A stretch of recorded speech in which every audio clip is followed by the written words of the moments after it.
Hey everybody, welcome back to Challenge the Call with Max and Avery. I'm your host Max. And I am Avery. How are you guys? All right, we got a loaded episode for you guys today. Avery, are you on spring break yet? I am, finally. Thank God. This has been the hardest semester of my life.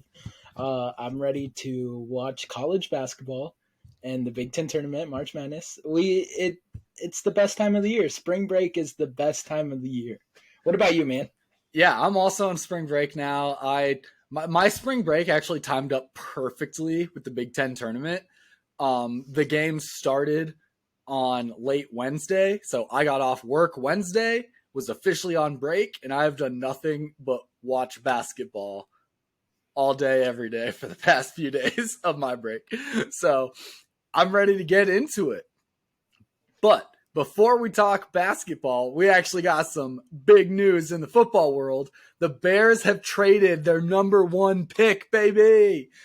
So we traded it to the Panthers for DJ Moore, their first round pick, which is number 9, their second round pick, which is number 61 overall, their first round pick of the 2024 season, and their second round pick of the 2025 season. So we got 4 picks and DJ Moore, all for that first rounder. Avery, what are your thoughts? How did you find this news? What were you doing at the time? I was actually driving to go find a desk. And I was just kind of hanging out with my wife, and and then I get an alert from ESPN, and I was like, no. And then my brother-in-law messages me about it because he's a diehard Bears fan too. And he's like, DJ Moore! And I'm like, DJ Moore! And then you messaged me, and I was just like, let's go. Does your brother-in-law listen to this podcast? He does. So, yeah. Shout out to Clay. Clay. We'll have to have him in. Diehard Bears fan at some point. But, yeah, no, dude. That's a massive overhaul. What were you doing? I want to know what you were doing. What was I doing? I think I was... Well, when did it hit? I was pretty sure I was sitting there watching basketball. I've been watching basketball every day over the past few days. I think I was just sitting in my living room watching basketball in it was our football group chat, the coaches group chat, actually. I think that I found out one of the other Bears fans said bear down, or did the emoji bear with the down arrow. And a couple other people in the chat were like, what does that mean? And I was like, bear down, baby. I didn't know why we were bear down, but then he explained, he's like, Bears traded their pick. And then I started looking into it. I found the news and stuff and was like, oh my God, we actually did it. So what are your thoughts on having DJ Moore? How do you feel about him being our guy coming in for the pick? So we've talked about this with a lot of newer quarterbacks in the league, right? We talked about Josh Allen and the Bills going to get Stephon Diggs. We talked about the Eagles and Jalen Hurts going to get A.J. Brown from Tennessee. This is that type of move with DJ Moore. This is the perfect move for that because he's going to be that bona fide starter that you can look to down the field, across the middle. He's going to be that perfect security blanket for Justin Fields. And I'm so happy that we have him. And I'm so happy that Ryan Poles made this trade. And it's not even just like DJ Moore. I'm excited that we got the 9th pick. I'm excited that we don't have the pressure of the first overall pick. I'm excited that we got a first rounder next year. And I'm excited that we got a second rounder next year and a second rounder this year, especially with the Chase Claypool trade earlier in the year, trading away our second rounder to Pittsburgh. So I'm fucking pumped. I'm really excited about this. Yeah, I'm excited to have DJ Moore. I know he's a pretty big name. Not super familiar with like his play and everything because I don't watch the Panthers like ever. But I've seen some of his clips. He's made some awesome catches. And I think he'll be really helpful on the team. I'm definitely glad to have we have 3 picks in the first 2 rounds. Like, that is draft capital, baby. We got so many things we can grab. We can grab receivers, linemen, defense, all in the first 2 rounds. We can get second rounder, like all of those guys. So I think that's really, like, we're building the team. We're officially building the team. And what's even better with that first round of the 2024 is if Justin Fields doesn't work out, not to, like get into worst case scenario territory, but if we do find that Justin's not the answer or whatever, blah, blah, blah, we have a first round next year to potentially get another quarterback. Yep. And right, like if Justin doesn't work out and he falls on his face this year, which I don't see happening, I really don't see that happening. I think he's going to keep progressing. But yeah, we still have that first rounder from Carolina next year, and Carolina's going to go through a first-year quarterback record. So it's going to be a high pick, and Chicago might even be a high pick still by next year. Yeah. We could have 2 picks within the first 15 picks of the draft. Imagine we had the number 1 and the number 2 pick in the draft. I don't want that because Chicago really didn't progress. And then I got to start asking questions. But if we had like the number 1 and like the number 13th pick, I'd be so happy with that. But no, number 1 being Carolina's pick. Yes. Number 1 being Carolina's. The cool thing with all this, man, is that Ryan Poles is a night and day difference from Ryan Pace as a general manager. And we're seeing this like progress. Ryan Poles and Ian Cunningham from Philadelphia, they know what they're doing. They know how to build a team. They know it's built not just through the draft, but through veteran presence on the field. And DJ Moore has been like spectacular on the field. He's had 3 out of the last 4 years. He's had over 1,000 yards every year. I mean, you can't ask. That's a 1,000-yard receiver, top probably 10 in the league as a true starter, and with inconsistent quarterback play. That's what I was just going to say. I was like, and when you look at the quarterbacks that he's had, giving him those yards, like that's just even more credit to him. Sam Darnold, Baker Mayfield. I don't mind Baker, but like still just, he's never had like a true real great above average quarterback. And I think Justin Fields is/can be that quarterback. Like I think they will work great together.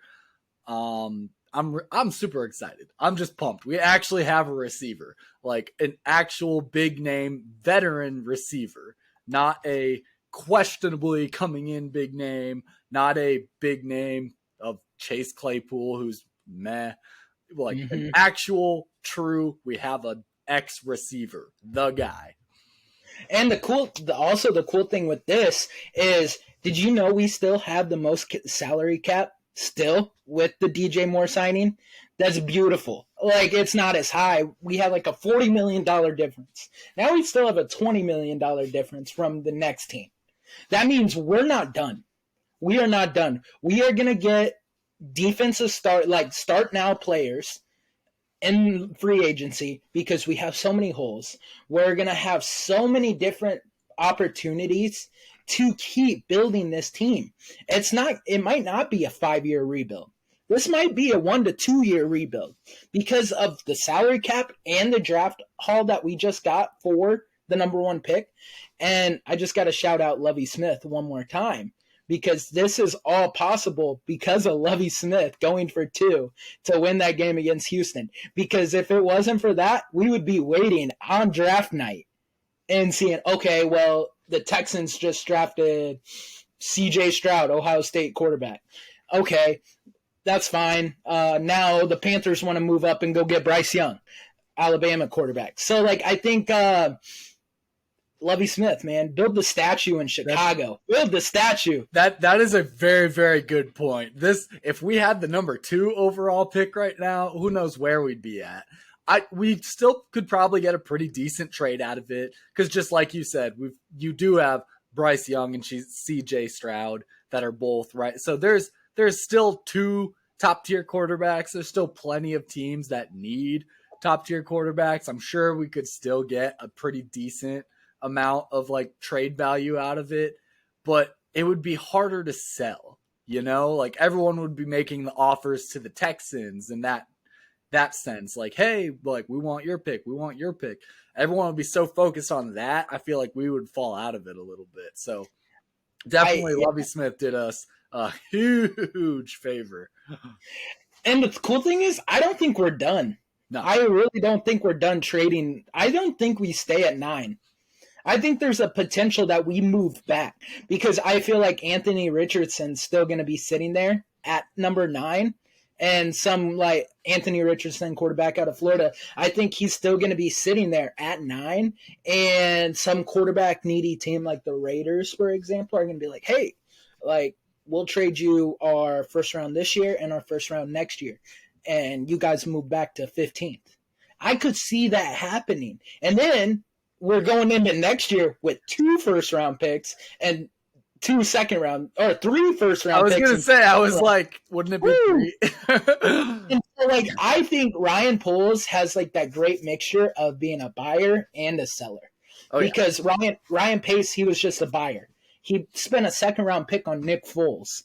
Come on now. Like, that's ridiculous. And so I think we are in really good hands with Ryan Poles and the direction the front office is going in Chicago. Definitely. Ryan Poles is definitely doing the work in the trade market. He's playing the whole game. He's not, picking the one thing, whatever. Like he's playing the whole game, playing the whole field. He's working on the draft stock. He's getting veteran players. He's in the free agency. Like he's making moves on all aspects to help better the team. You started getting into it a little bit, but we're going to get even more in depth into it of what we think our draft is going to look like. I know we've seen some different mock drafts and stuff.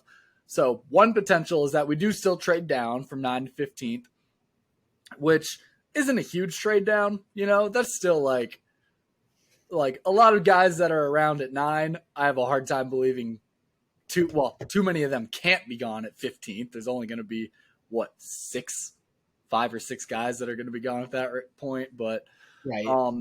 Let's get into some of the guys we're looking at for getting. So I know during the combine we talked about Jackson Smith-Njigba, Ohio State wide receiver, and pairing him back up with Fields. I've had some people be like, or I know you've seen it a little bit too, but I've had friends say it to me like, they're not going to do that anymore. They just got a receiver out of the trade. And a part of me is like, so what? I don't care that we have DJ Moore now. I would take another receiver. We have 3 picks in the first 2 rounds. Take another receiver. I agree, right? I agree with that. But at the same time, I don't. Because, like, the way I look at it is now on the Bears receiving staff, like, everybody can play the role they're supposed to play. Darnell Mooney's not a true number 1 or 2. He's a speedster. He's a number 3. Chase Claypool, he's a better 2 than he is a 1. And then you throw in DJ Moore. So I feel like Jackson Smith-Njigba at number 9 doesn't make as much sense. I mean, it makes sense because he's Justin Fields' college roommate, college play, like college go-to, and I'm good with that. Like, I'm excited about that. But if we traded down to like 17, 18 and he's still there, then of course, yeah, bring him in. But I would love to bring him in. But I just don't think, like, if anything, we go get a second-round receiver if he's gone. You know what I mean? I think there's just something hugely fundamental about, like you said, that he was his roommate. He was his go-to guy. They have a 4-year relationship. Like you mentioned on our last episode, look at Burrow and Chase and how successful they are. And just, like, having your college pairing that you've played with before, you're familiar with, and all of that, I think that would just do worlds of wonders. And, yeah, we've got 3 receivers that are good in their spots and whatnot, but at the same time, NFL probably doesn't have as much, like, rotation. But, like, you need rotational guys. You need other people in there. And I know you mentioned this. We were kind of talking about this before the pod. Like, would it be worthwhile maybe looking into trade deals with Mooney? Because he hasn't produced a whole lot.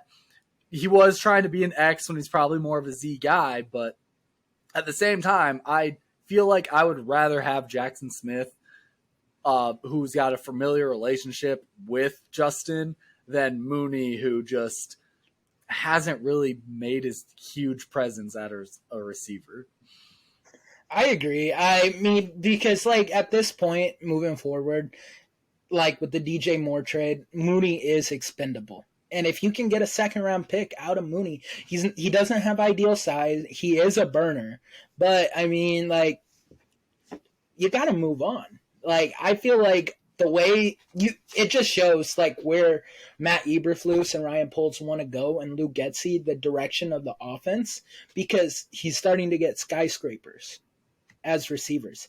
I don't know if he really, I mean, it'd be a necessity to keep that burner, but if we did like have the potential to get Jackson Smith-Njigba, he's a burner. So, I mean, that makes Mooney even more expendable because we got a burner on the team. So, and there's chemistry there with Justin Fields. So I would be okay with like that potential like parting ways with Mooney. I love the chemistry so much. I really want him in Chicago. Even if it's not first round, or even if it's traded down first round, I want to see him there. But let's get into some of our other options of guys we're going to get here.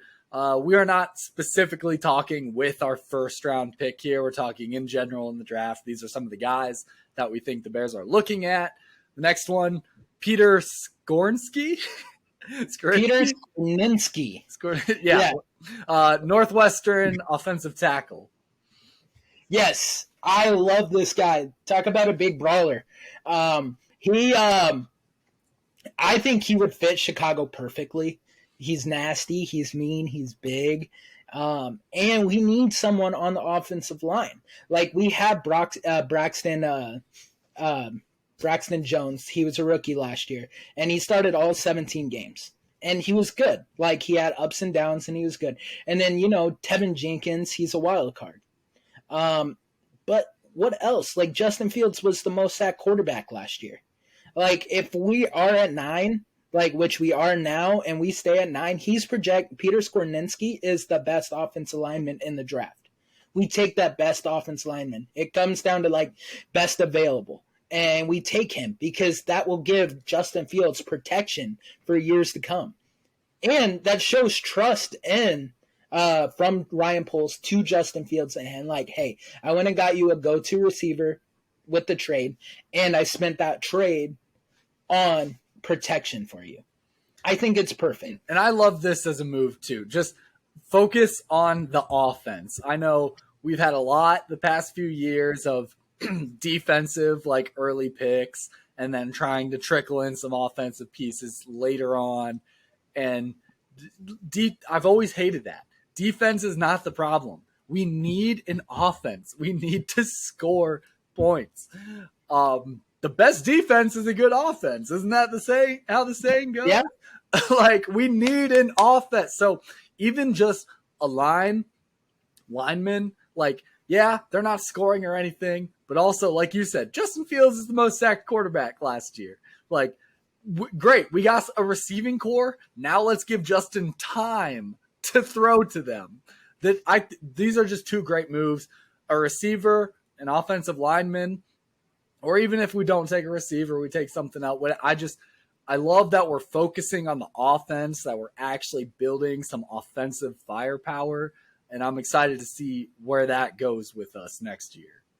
For sure. And the cool thing with this too is if we ended up getting him, like I think it would just make a world difference. And like you mentioned, we don't need to go early pick with defense because we have the most salary cap, as we mentioned earlier in the pod. We have the most salary cap in the NFL right now, even with the DJ Moore signing. So with that being said, why don't you get veteran presence on the defensive side of the ball? Work through the draft, get young guys on the offensive side of the ball, get veteran presence on the defense side of the ball, fill those holes because we got enough money to do so. And then bada bing, bada boom, we might be a playoff contender in 2 years. Next year. Hopefully. If we go from number 1 pick, which is kind of a trend, to the playoffs, I would be excited. I would be so happy about that. But hopefully next year.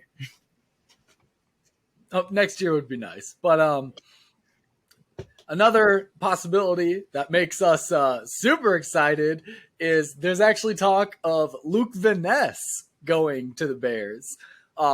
This would be a defensive pick. We're not expecting it to be an early one, but Luke Van Ness with the Bears? That's what we've always wanted. We've wanted an Iowa boy going to the Bears. You know what I'm excited about with this is like, well, one, he's from Iowa, of course, but Lucas Van Ness, he has so much potential. He skyrocketed up the draft this year, which is always kind of scary when you see a prospect skyrocket because it's like, okay, are you in love with him as a person or are you in love with him right now? And it's kind of like those beer goggles, I would say. But with this, he's projected anywhere from a mid first round to a late second round pick.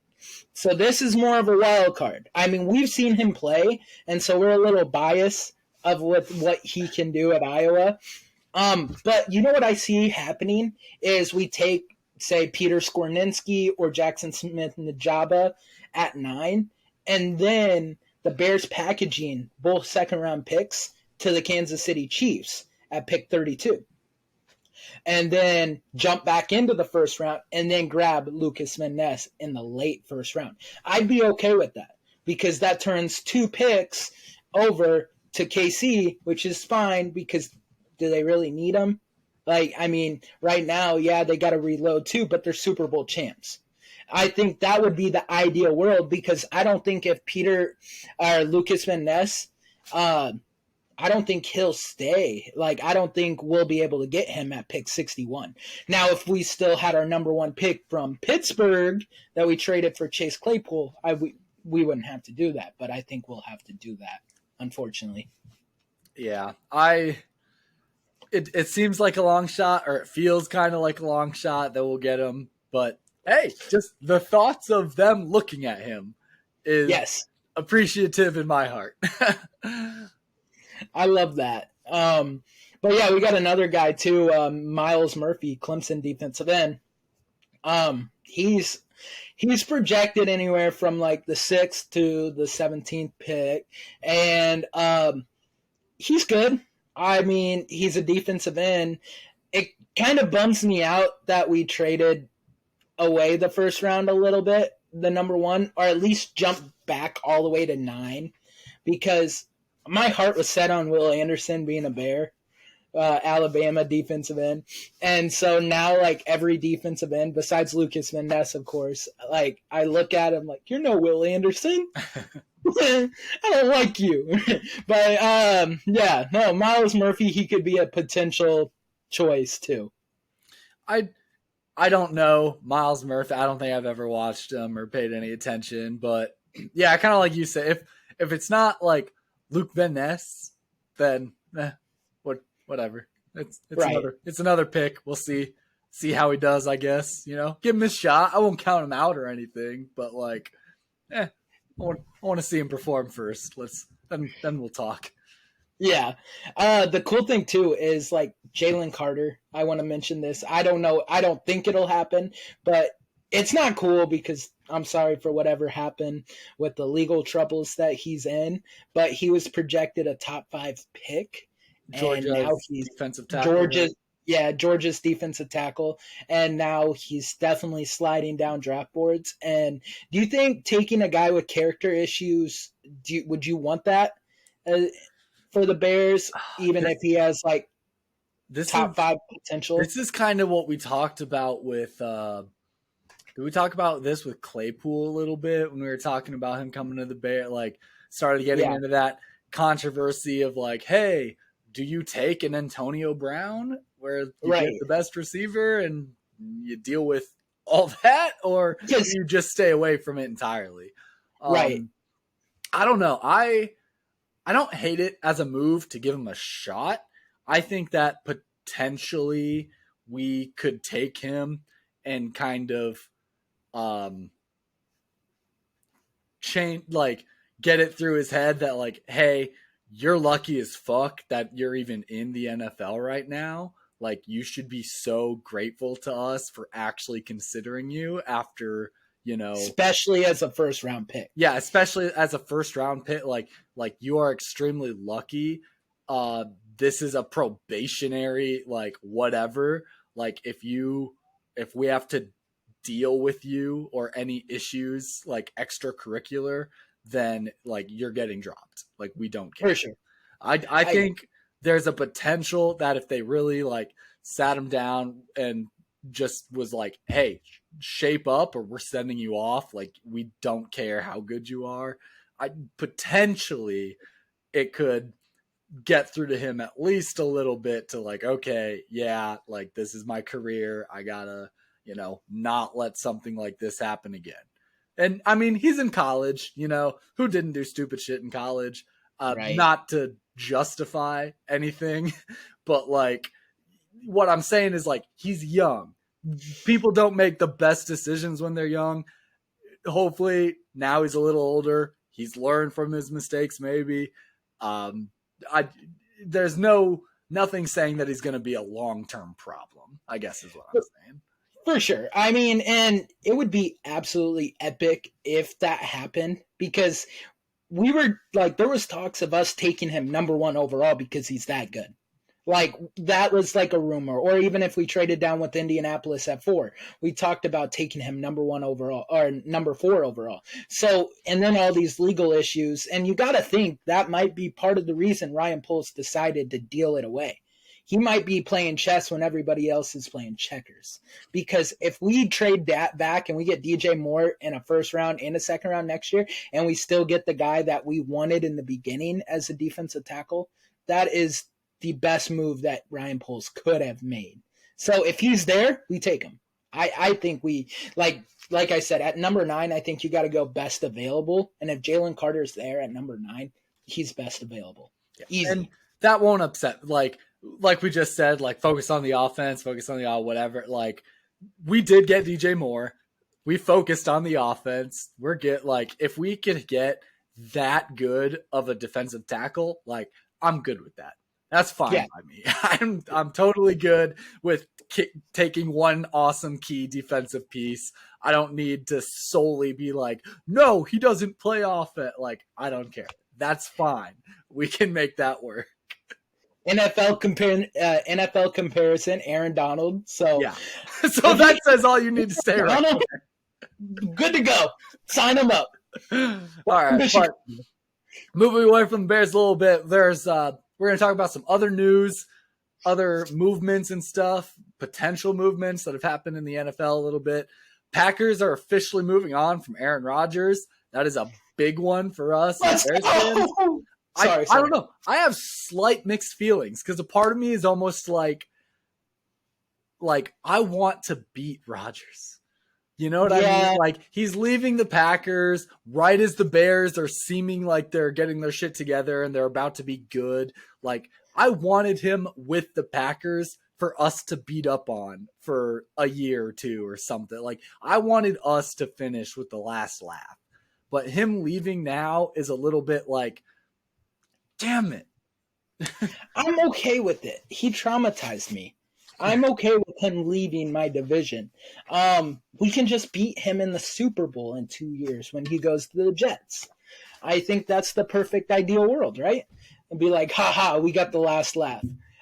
Beat you in the Super Bowl. Yeah, but it's not the same team. It's not. It's not the rivalry of the Bears and the Packers. And who knows? Maybe I end up, not hating Rodgers if he gets out of our division. Maybe I'll look at him and be like, all right, well, it's. I'll low key forever hate him just a little bit because it's not the fact that he was the rival team's quarterback. Like that's, rivalries are a thing. You're a quarterback. You got picked. It's not like you chose to go there specifically. Like you got picked. It's the way he's been with the rivalry, shouting that he owns it. Like that's where he pisses me out. Like I don't care what team he's playing on. Like just some of that aspect of things. Like I do not like him one bit. For sure. I hope he leaves, but you're right. Like I would like to get that last laugh. But anyway, like you mentioned, potentially going to the Jets. That'd be a decent fit. They need a quarterback. Zach Wilson is an awful person. I know we talked before about Derek Carr potentially going to the Jets. What happened to that? Well, Derek Carr is going to the Saints.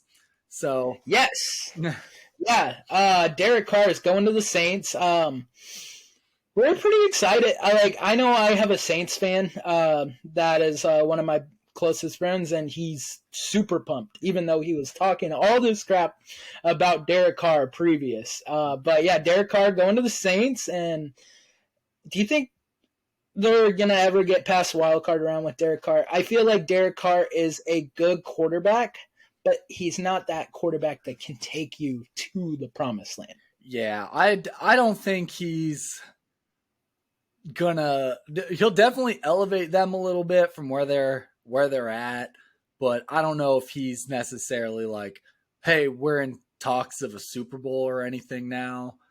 Yeah. They'll be lucky to make playoffs. I think they do make playoffs. I feel like a lot of teams because do. The NFC South is pretty weak with Tom Brady retiring and the Panthers rebuilding. And so I think he does good. I don't know. The only thing I could think of with him going to the Saints was he just couldn't get away from the black uniforms, huh? Had to keep that aesthetic, had to make his eyeliner work with something, huh? Hey, that's why he's like, I can't play in New York. I can't be a Jet. I can't wear green. I got to sign in New Orleans. It's fine. But yeah, his eyeliner and everything, going to New Orleans. I think he's going to be a good fit for them.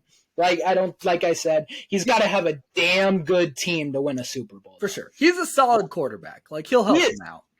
He borders from 8 to 12, 8 to 13 pretty often. So he's a top 10 quarterback for the most part. We'll see how he does. For sure. Another quarterback that's getting released or is going to be going somewhere else, Lamar Jackson.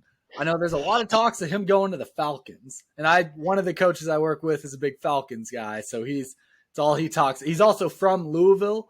So he's all about Lamar Jackson going to his team. Yeah, there's some stipulations with this. So the Ravens did franchise tag him, but they unrestricted franchise tag, which is not common in the NFL. So that means any team can offer a Lamar Jackson a contract, and Lamar can sign with that team. The price, though, is pretty hefty for him. It would be their first round this year and their first round next year as compensation, which would suck. But unrestricted franchise tag, that's very unheard of. And so the Ravens, they want to proceed, to see who they could get in the draft, I think. And they also want to see, okay, well, let's see what team's going to offer this. They set a really high bar on Lamar Jackson. And I could see Lamar, so if Rodgers doesn't get traded to the Jets, I could see Lamar Jackson in a Jets uniform. I think that's another potential, or a Washington Commanders uniform. But like you mentioned, the Falcons, they are the number one team interested in Lamar Jackson, and that's gonna raise red flags for Baltimore. Who you gonna go get Jimmy Garoppolo for a couple of years? Yeah, I was just gonna say, what do the Ravens do? Because they're almost saying okay, we're locking up Lamar Jackson, but with a dollar price value or something. Right. Hey, we're keeping him unless you got this for us.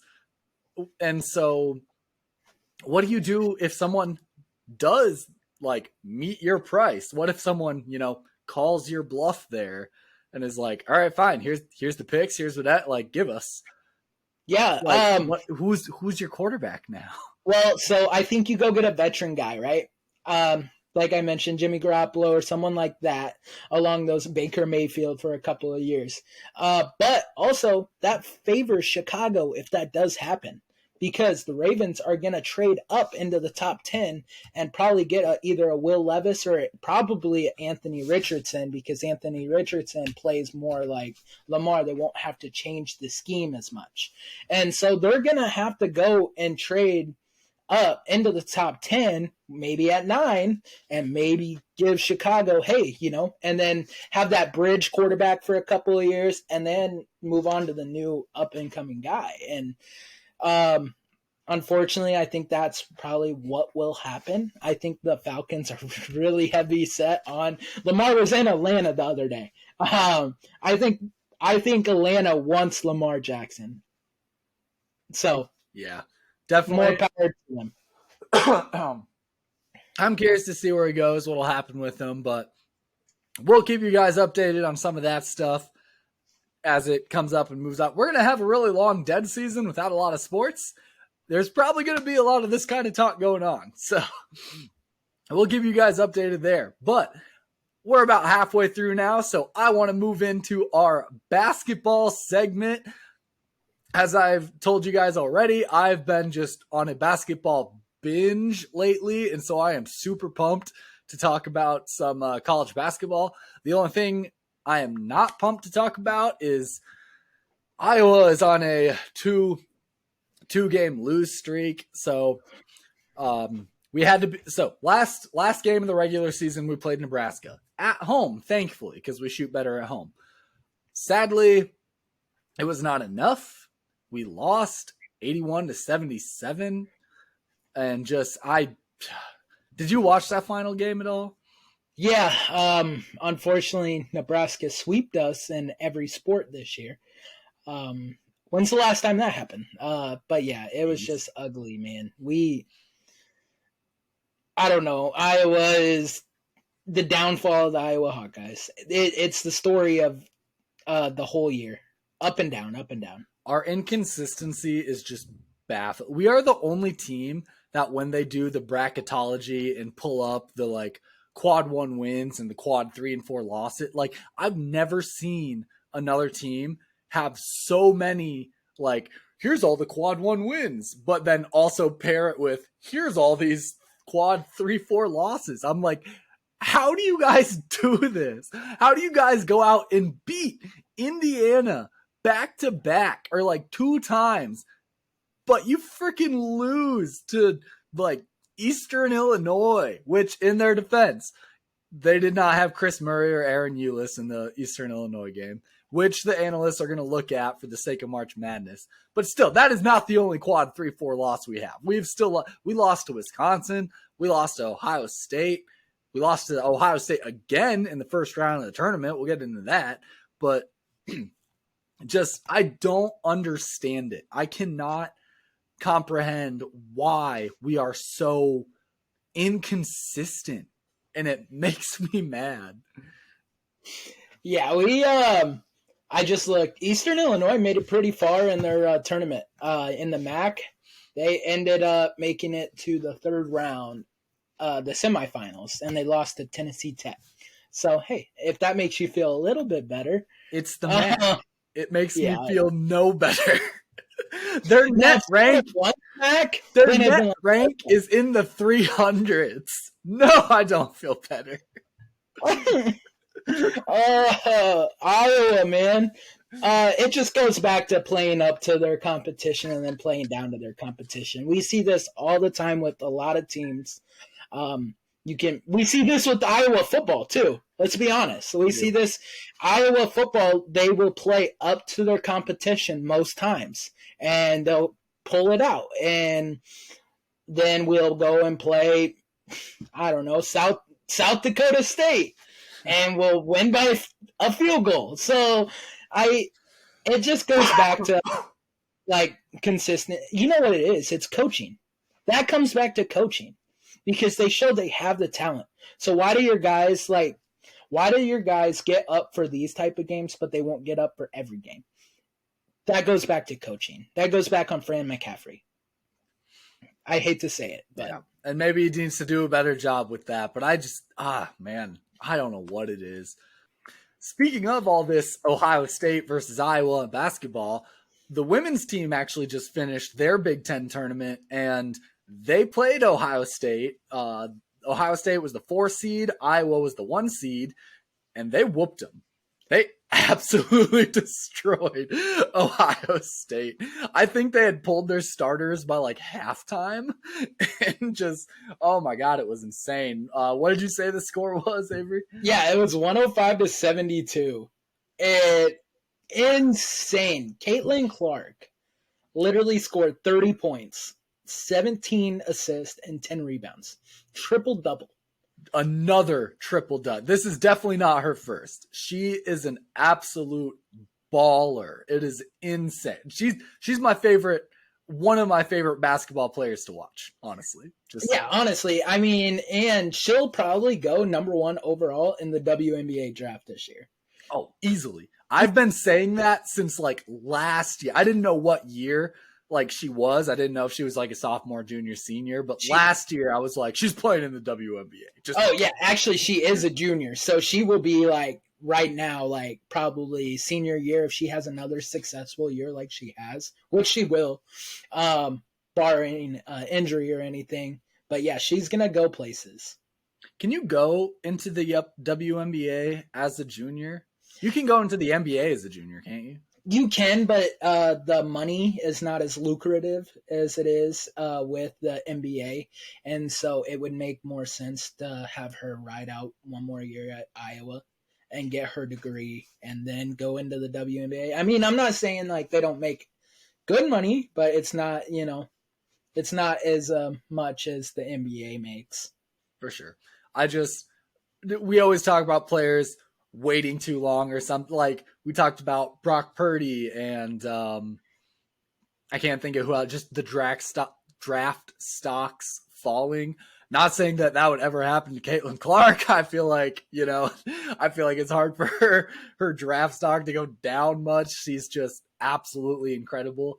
But say like an injury or something, maybe she, tears an ACL, has a bad season, something like this. It just seems risky, like she's at the top of women's basketball right now. And just taking that extra senior year feels like it's on some level risky, Like I totally get that. Hopefully she stays another year and she just is as productive as she is this year. She's been insane, and I just hope Caitlin Clark can keep this up because oh my gosh, she's so fun to watch. She's super fun to watch. Anything from any part of the court. That is my favorite part about it. She will literally cross half court, take like a couple steps and just heave. Like doesn't even take like a nice little jump stop or whatever. Just literally will just like boom up just from deep corner and bam, swishes it like nothing but net. Absolutely phenomenal player. She said her range is only increasing, which is absolutely insane to think about. Just I'm looking forward to see where she ends up. Honestly, I don't even watch NBA all that much, but when she goes to the WNBA, I feel like I'm going to have to tune in to at least a couple of her games. Right. Well, and like she wasn't even like the only one that had like an amazing game against Ohio State. Monica Cesano, a forward, she scored 26 points and 7 rebounds. She's a forward. She's 6'3".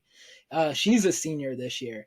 And those two are a pair. Yes. Those two are an absolute pair. I don't know how many of the women's game you've watched. I've seen 2 or 3 of them, I think. And they work in tandem with each other. Just like it's the exact thing we're talking about wanting for the Bears. We want Jackson Smith back with Justin Fields. Like those two are just an absolute package deal that they only make each other better.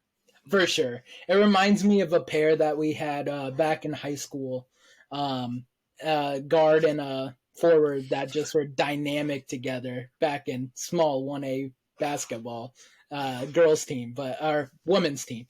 But yeah, it was cool to see. But getting into the Big Ten tournament a little bit, both of our brackets got pretty well busted up with this game on the first night. Yeah, well, the Big Ten tournament started with 5 straight upsets. The first 5 games of the tournament were all upsets. We've had 7 of the first 10 have been upsets. Like this is wild, and it makes sense when you look at the teams that were going into the Big Ten tournament. There were like 6 teams or something that all had tied records. Like the 2 through the 8th seed or some shit all had the same record. So it kind of makes sense on some part, but it also doesn't explain how, like, the very first game, Ohio State beat Wisconsin. That makes a little bit of sense. And then, so Ohio State, do you think they just played down all year? Dude, do you think that? I don't know. I think one of the biggest things that someone mentioned, I think they had a new player come in or a player become healthy halfway through the season or something. There was something that changed in their lineup. About halfway through their season, they had like an addition to their starting lineup. And I think that's the big factor that like once they had that one extra piece or whatever, they started to pop off a little more. Well, they're officially hitting their stride at the perfect time. They are. Because they would not make a March Madness if they don't do well in the Big Ten tournament, especially being a 13th seed. And right now, they're definitely doing well. But game number 2, first round, Minnesota versus Nebraska. Minnesota won. This is the one that's like the surprising one. Like, this was not a tied record situation. Minnesota was 2 and something, like 2 and a lot. Yeah. Typical Nebraska. They don't show up when it counts. With that first seed. I mean, the thing is with Nebraska is they've had also a very up and down year. They've had a really up and down, like maybe even more than Iowa has.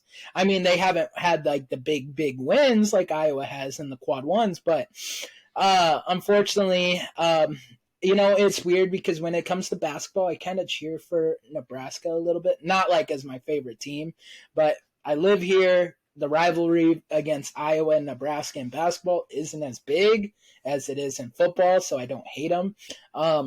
So I was pulling for Nebraska there a little bit. But Minnesota, I don't know. They pulled it out. The only reason I was semi-hopeful for Nebraska was just the Iowa loss. Like, it floats it a little better, Yeah.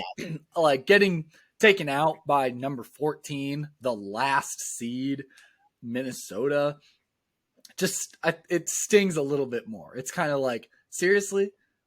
What the fuck? Like, Iowa. Yeah. What are you doing? Yeah.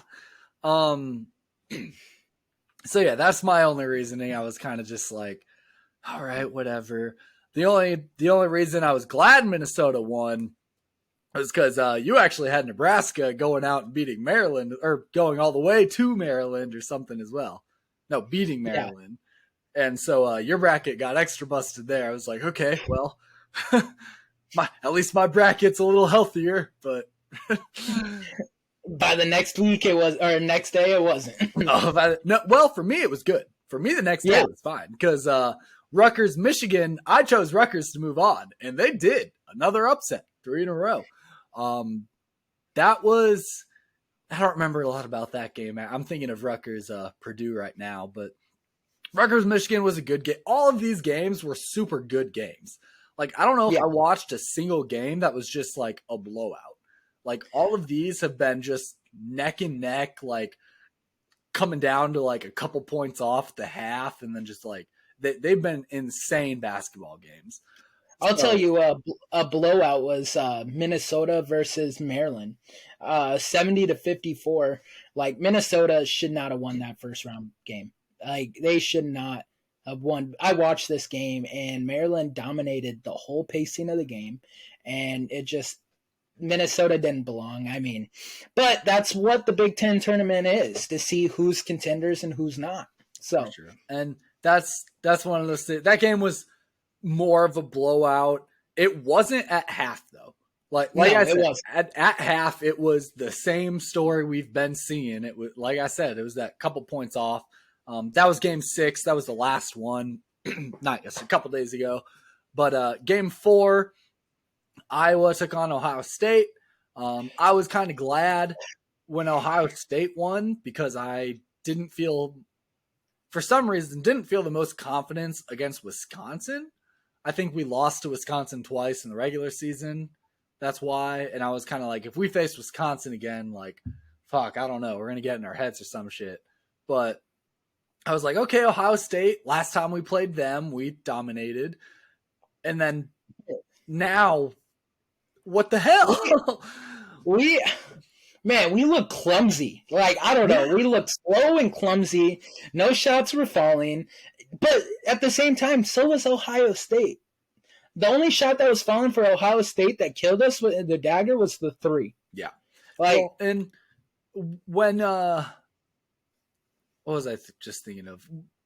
We looked clumsy. Yeah, we turned the ball over so many times. That was what was pissing me off the most, is that I feel like there were 3, 4, 5 possessions in a row where we at least let Ohio State like disrupt our drive or dribble or something. We might not have fully turned it over every time, but almost every time they definitely got some kind of a hand on the ball and disrupt our like rhythm, and it bothered me. Yeah, and when it counted, we could not hit free throws. When it counted, we could not hit free throws. That whole game, we deserved to lose. I hate to say it, but we, as a 5 seed, going up against the 13th, and I know Ohio State's had a magical run so far, but you need to beat the teams that you need to beat. You can't play down to competition, especially in a tournament. And that is one thing I've seen too, is yeah, like it's super frustrating. We shouldn't have been the 5th seed in the first place. We should have been the 2nd. We should have taken care of business at Nebraska. We shouldn't have had to play a game until yesterday. But despite all of that, one thing I have seen is that we actually are last year we lost in the first round of March Madness, right? And we won the Big Ten tournament. Someone asked, I think Tony Perkins at the conference afterwards, hey, is this your guys' year to flip it? You know, like, hey, went out in the first round of the tournament, but March Madness, maybe you can make a run. I'm hoping so. I'm not confident in it because, once again, we still can't shoot when we're not at home. Right. Yeah, we can't shoot when we're not at home. And with March Madness, I feel like that's going to be the hardest part, is like you're not going to be at home. Unless you count any place in Iowa home, because the first round is in Des Moines. That's technically home, right? I mean, Iowa is home, right? So if everything goes right, we will technically be playing a home game. I think that I think by home they specifically mean Carver. I don't know if shooting in Des Moines is going to be any. Of course, you look at the Iowa State game with us, though. We shot pretty well there. I mean, that was in Ames, and we just need to be in Iowa. We just need to be in Iowa. Yeah, maybe it's just a state thing. Maybe we just got to be nearby. We're scared to leave home. It's fine. But yeah, I don't know, man. I know. Well, and the one benefit with, I don't want to, this sounds weird to call it this way. The one benefit with losing in the first round of the Big Ten tournament is we got some rest. You know, now these next few days, this stretch, we're practicing probably still, but like we're chilling. We're not beating ourselves up. We're not, you know, going in like game after game. Maybe this is the kind of break in whatever they need to just get their heads right, get themselves well rested. They got a big March Madness tournament coming up. Maybe this is gonna help them be a little more prepared, disciplined, focused, whatever for the tournament. For sure. Yeah.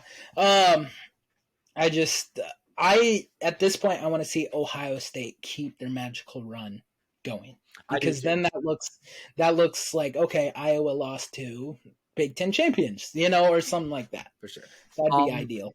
and that also, I would love that too. But before that can happen, they got to win 4 basketball games in 4 days.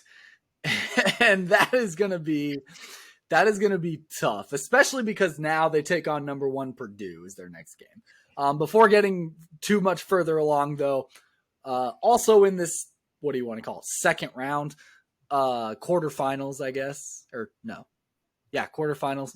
Yeah. Penn State versus Illinois, yet another upset, the 5th upset and the last one that we saw, because Maryland, Minnesota ended as it should, but that was a brutal game too. Penn State, Illinois, that was an exciting one to watch. I wanted Illinois to win it. I know we both had Illinois moving on in our brackets. Yeah. But Penn State's surprising. I watched this game. Like I said, my brother-in-law, they live in Illinois, and so he's an Illinois fan. So I was watching this, and Penn State, they look good. I hate Penn State. I'm sorry. I don't know what it is. They're not even in our like they're in the Big Ten, but they're not in and so but every time I see Penn State win anything, I'm like, fuck Penn State. I don't know why I don't know. That's me with Purdue. Yeah, I'm just like, fuck Penn State. I mean, but it is cool to see another underdog moving on, like 10 seed. But what's crazy, and it wouldn't have happened without Andrew Funk, their shooting guard for Penn State. He averaged he had 25 points in that game, and he was like 6 for 10 from the 3. That guy can shoot the air out of the ball. So I'm really excited about Penn State moving on, just because I liked seeing Andrew Funk play. I kind of was like, oh, this guy's good. I don't remember college basketball players' names very often, but yeah, this guy really sparked an interest. So, all right. Well, getting into the quarterfinals now, we had Rutgers take on number 1 Purdue. I had Rutgers moving on because I really, really wanted the Iowa-Rutgers matchup, because that was one I thought we could win. Sadly, Iowa themselves weren't even there to get that matchup. And Purdue did manage pulling off the win, but Rutgers held them really, really close. I know everyone says it all the time. It's hard to beat a team 3 times in a year. Some guys have done it, like Penn State. Other guys have not, like Rutgers, but Rutgers had won 5 of the last 6 matchups with Purdue. So I was really, really banking on Rutgers knocking them out. I'm like I said, like you just said with Penn State, I hate Purdue. I just despise Purdue. I don't really know why. I don't fully understand it. I just can't stand them. And so I was really hopeful for Rutgers to come in and knock them down a peg. But also, it's very rare that the 1 seed in the Big Ten tournament actually wins the tournament. That doesn't happen very often, actually. It's a little surprising, but so I was expecting this to be the game that they went down. Super physical game too. This one was hard on the body. This one was brutal. Did you watch this one at all? Not much. But yeah, 70-65, that's close. That's super close. Oh, and that doesn't even do it justice with what it was. The final score half the time, especially in a lot of these super close games, don't actually do it justice. Because you get into those last minute situations where you're in immediate foul, 2 free throw, immediate foul, 2 free throw. Yeah. You get in those situations, and sometimes it inflates the score a little bit, and it's nah, this bitch was down to 1 point, That's crazy. Yeah, I'm not a big Purdue fan either, so I really hope they lose at some point, maybe, hopefully. We have 2 more shots. Yeah. But speaking of the next game Purdue will play, they're going to play Ohio State, because they did it once again. They knocked off Michigan State. That made me feel a little better with Ohio State, or Iowa losing to Ohio State. I was like, okay, well, they moved on again. They're looking like a pretty solid team, so I guess I can live with Iowa getting some more rest out of it. I know you mentioned earlier in the pod that Ohio State had a player hurt for half the year. Yes. Bruce Thornton. Thornton. Yep. That's Thornton. He scored 21 points, and he was the leading scorer of this game. So, yeah, I mean, having him back, it looks like Ohio State's like, oh, all right, we're good again. Yep. Right. The only issue now, though, is one of their other players, once again, forget the name, but one of their other real top-notch players, I think it might be the freshman that they just had come in that's like a big stud. He got hurt in the Iowa game. It was like the last 5 minutes of the game or so. He sat out. He did not play at all against Michigan State, which I didn't like because I was like, great, like they're super awesome. Like freshman player is on the bench now after he balled out against Iowa, took us out of the tournament. Like now they're not going to be able to hold their own because they don't have him. They did against Michigan State. He's still out though. I'm pretty sure he's out for the season, knee injury. But so he's not going to be playing against Purdue, and I'm not sure they stand a chance against Purdue, especially without him. Don't say that. The one thing that could potentially help them out is the fact that Purdue probably just played one of the most physical, exhausting games of their lives. Like I said, that Rutgers-Purdue game, it was nasty. So that's the one thing Ohio State maybe has going for them is that Purdue just got beat up on a little bit. So maybe they'll be a little extra fatigued, a little, maybe it'll be hard for them to continue. But we'll see how that goes. Next upset we had Penn State Northwestern. Penn State did it again and took out number 2 Northwestern. I was like, I wanted Northwestern to win this one because maybe it's because my school's colors are purple now, and I'm just like, yeah, whatever. I don't know. But I also had Northwestern beating Illinois in my bracket, so I was like, all right, if Northwestern moves on, that's just a point for my bracket. But nope, Penn State does it. Once again, two double-digit seeded teams in the semifinals. Wild. Insane.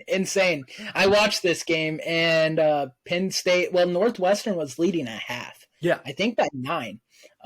So it was like close. It wasn't close. Like I thought Northwestern was gonna be like, I thought it would end as like a 67 to like 52 game or 55. Yeah. But in the second half, like Penn State turned it up, and I was pretty happy. I like underdogs. I hate Penn State, so I hate that they are the underdog. But I was kind of cheering for Northwestern because Northwestern's never this good. Yeah, and that's the big thing too. Is like you have to cheer for the schools a little bit that historically don't do well, but are finding some success in a single season, So like, yeah, Northwestern never been very good, always kind of whatever. Like you gotta do a little bit of an underdog story, not underdog as in like, what do you mean? Penn State's number 10, Northwestern's number 2. Like historically though, like right. So yeah, I agree with that. Close game though, 67-65. But yeah, and then Maryland versus Indiana. That was a good one. I mean, Maryland lost. Indiana, the number 3 seeds there. So I think that'll be interesting also to see Indiana versus Penn State in the semis. I was definitely, I think I was cheering on Indiana over Maryland. We both had them moving on in our brackets. Biggest reason I was cheering them on is because I believe they beat Purdue earlier in the season as well. And so I think they're another team that can potentially come out and upset Purdue, not let them win the Big Ten championship. Also, if Indiana won the Big Ten championship, we beat them twice in the regular season. I don't know. Maybe I could have some comfort in that fact. Or even just with March Madness seeding. That looks good. That would look better for Iowa. But yeah, I was glad Indiana moved on. This was one of the later games, so when you start having those games that start at 8, that's when I start like it's on the TV, but I'm a little more like I'll kind of get ready for bed. Normally by the time the game's ending, I'm in bed just waiting to shut off the TV. So I wasn't paying super close attention to this one. I was just kind of keeping tabs on it while it was on. For sure. Yeah. So, what about Ohio State versus Purdue? Well, I already alluded to it a little bit. I think Purdue moves on. Even with Purdue being a little extra beat up because of the intense game with Rutgers, Ohio State's also pretty beat up because you got to think they've played 3 games already, or yeah, 3 games already. They have to win 5. I misspoke earlier. I said 4 games. Most teams, it's 4 games in 4 days. For Ohio State, because they played on the Wednesday, it's 5. They have to play 5 games in 5 days. Hear me out. I believe in Cinderella stories, and I believe that magic can happen in sports. And I believe in the Big Ten championship game, it is going to be number 10 Penn State versus number 13 Ohio State. I don't know what's going to happen to Purdue. I don't know if their bus is just going to not show up. I don't know. They're going to be late to the game, but Ohio State is beating Purdue this week. Put your money on. You know what? That'd be a great bet to do. Put your money against Penn State and or on Ohio State and Penn State. I wonder how much money you could pocket from that bet. But I really do think, yeah, I want a Cinderella Big Ten because it's possible. Nobody thought it was possible. It'd be so much more exciting than a 1 versus a 3. Am I right?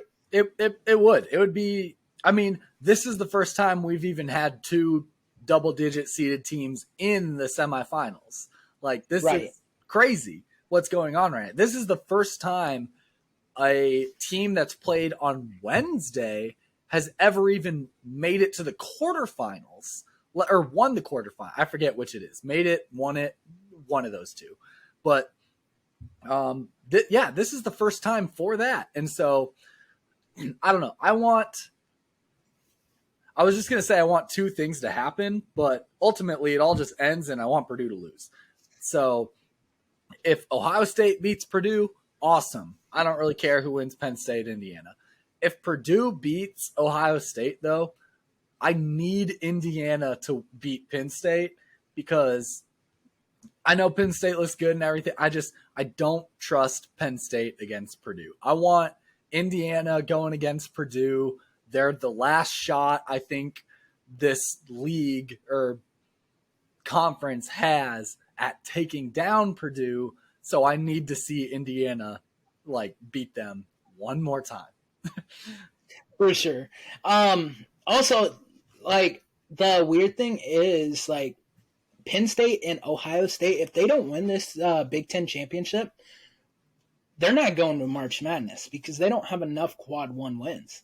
I don't think they'll even make March Madness. So I think that's why they want to make the tournament. And Penn State, I think has a shot. They have a shot. But Ohio State does not unless they win the whole damn thing. Because then they would get the automatic bid, which would be insane to me, by the way. Ohio State getting an automatic bid and then losing in the first round as a 14th seed. I don't know. I think Ohio State still has a decent-ish resume. Because, they beat Iowa initially earlier in the year. And now they've beaten Wisconsin, which isn't a quad, but they beat Iowa again. They beat Michigan State. Just this run they're going on right now, I don't know. I think they could potentially get a play-in game at least. For sure. You want to talk about the potential of March Madness, the seeding Iowa could be at? I know I've seen a lot about Iowa being the 8th seed so far. That's about where I typically have seen too. I've seen anywhere from 5 was earlier before we lost to Ohio State again, but I've seen anywhere from that 5 to 11, just somewhere in that mid pack. On a couple of projections, I've seen Iowa playing a potential matchup with West Virginia, which that would be kind of interesting. You would get to face your boy that transferred out of Iowa, Joe Toussaint. Yeah, That's exactly what I was kind of hoping for, but I don't know if West Virginia beats us, I don't know if I could live that one down ever. Yeah, for sure. But I think being the AC kind of works. And like to go on to what you said with it is like if we are the AC, guess what? We're gonna have to play up to our competition half of the tournament. Am I wrong? Like that's 8 versus true. 9. I mean, because guess what? That's a low seed. Like we're gonna have to play up, and hopefully we can play up. I hope so too. The absolute biggest thing I can't get over. We shoot so poorly not at home. I don't know what it like. Every team does it. Every team is a little worse away than they are at home. It's just a familiarity aspect. But Iowa's numbers are just ridiculous with it. Like, I don't understand. For sure. Well, the good thing is hopefully we get our first round of the tournament in Des Moines, and maybe that is home. Iowa is home. Maybe that's a happy middle ground that can ease us into it. There we go. But keep eye out. Once Selection Sunday happens, I will be in Denver at the time. But Avery and I are going to make our brackets just like we did for the Big Ten tournament. We'll post them to our Instagram. We're working on making a TikTok for an account TikTok, so make sure we'll let you know when that happens. But we'll announce it on our Instagram, I'm sure. But keep your eyes out for that. And go follow us. Avery's been working on some videos and stuff for that. But yeah, keep an eye out for some of our March Madness stuff. We're going to do a real quick NBA update here. The Kings are on a 2-game win streak. Yep, 2-game win streak. Just beat the Pelicans and the Knicks. They're 39-26. They're actually number 2 in the West now. So we're moving up. We're almost there. We're hanging in with you guys.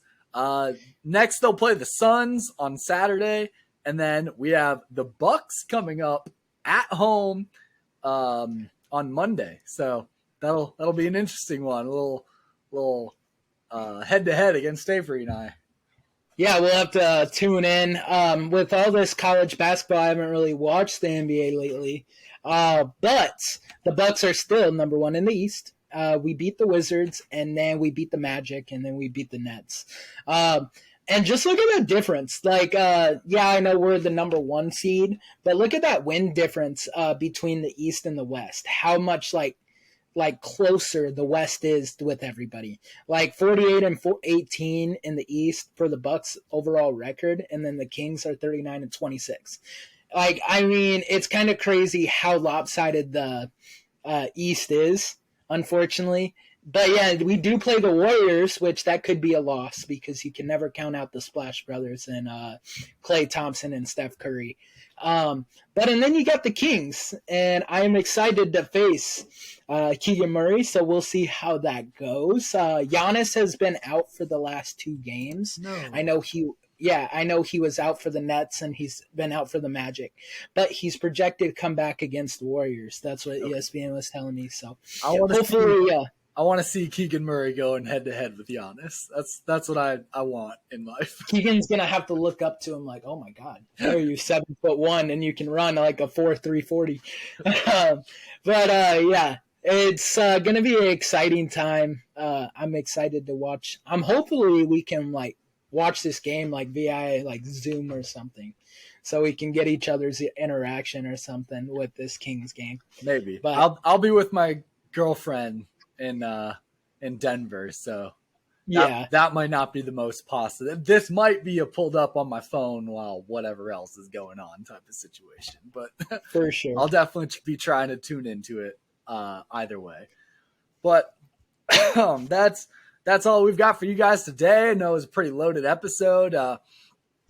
Next episode, we might be coming out a little earlier. I know I get back from Denver on Thursday, and so we're going to try to record then so that we can get you guys our March Madness prediction. You'll see our brackets and everything well ahead of time, but we'll use that episode to really kind of go through our brackets and just talk March Madness, all of that. It's going to be all basketball.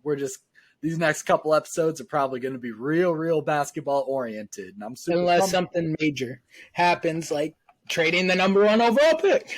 Yeah, unless we have some major football news, which we will still mention at the beginning of every episode, more than likely, if we've got something. But it is basketball season. I'm ready for it, and I'm excited to continue watching. Let's go see who wins that Big Ten tournament. Avery, sign us off. All right, guys. It's been real. It's been fun. It's been real fun. But I have only, a couple words to say. Go Bucks. Go Keegan Murray. Go Hawkeyes. Go Buckeyes, unfortunately. And bear down!